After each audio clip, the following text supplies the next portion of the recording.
How's it going? How are you all? I'm just relaxing, not in the mood to work, so I'll react to Maximilian El Musculoso's videos. We'll briefly watch more than one. This video is about creating the ultimate classic physique, using the physiques of Mike, Dino, and Wesley. He's going to merge them. They're supposedly the best in the world, but he could have picked Terrence and Josema instead, which would have been interesting.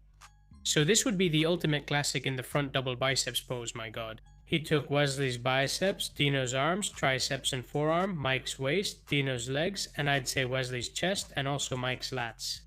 Well look, I think it's a good decision, but I would have given Wesley's lats. Like Arnold said, he has wings there and could just fly away. And the comparison is devastating. I wonder why there can't be a bodybuilder like that, right? It's like everyone has their strong parts, but it's very hard for someone to come along who has everything. It's impossible. I think it's something that happens once every 100 years. Here he puts him in open bodybuilding, and wow, he really went overboard with the arms. But with that shape and size, it would be spectacular. Here he compares him with the creature he made, which I made a video about on the channel. I don't know if you remember. It's a super open, the same, made with the best parts. He has Woodbeato's quads, Nick Walker's arms. I would say the chest is Andrew's, right? Hadi's waist.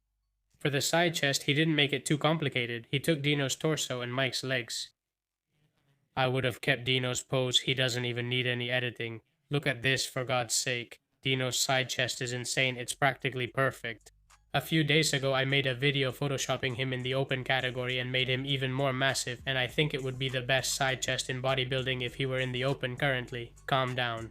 Overall, classic physique has such a high level that any competitor you choose will stand out. Now let's move on to the back pose. He took Dino's lower body, I would say it's the lumbar area, and he took Wesley's upper back. See? That's why I say he should have used more bodybuilders.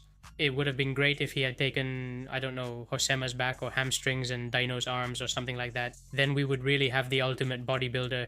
I also wish they'd compared the bodybuilders' poses with others in his own category, not with open competitors.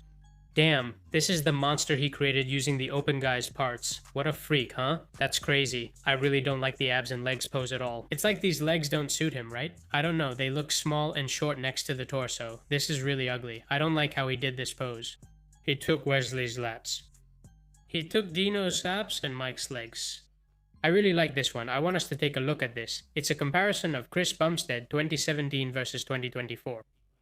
It's just that this rascal not only had the physique, but also the face. Look at that jawline, those cheekbones. This guy really hit the jackpot in life, huh?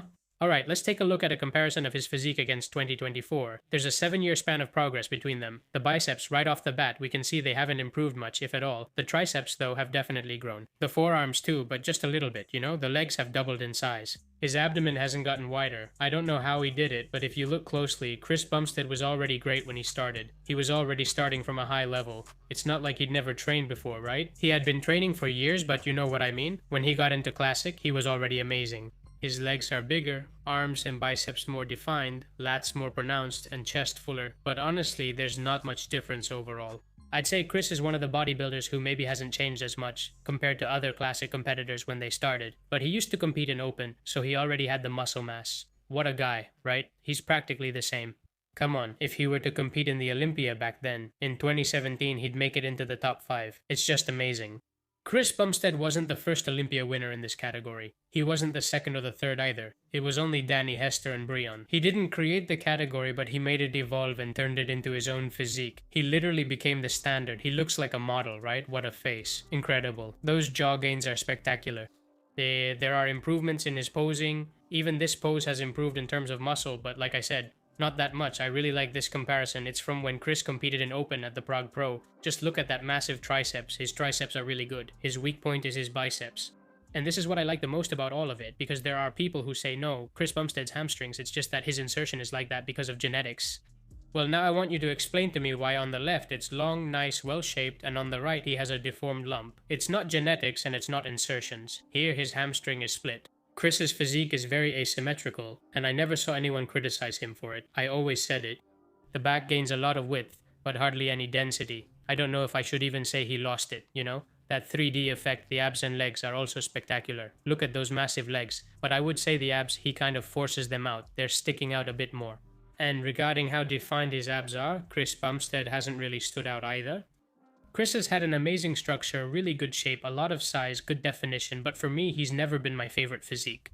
That split quadriceps, that split hamstring, that weak biceps, that not so defined abs. He's never been my favorite bodybuilder, and I've always liked other classic guys more, I have to say it. But anyway, no one can take away the level he had and how good he was. 6 Olympia titles, and well deserved. A bit of a different video, a short video. I don't usually do this, but feel free to leave me ideas for when I don't feel like working, and I'll make videos about whatever you ask for. That's it for today. This is Ares YT Culturismo signing off. See you next time.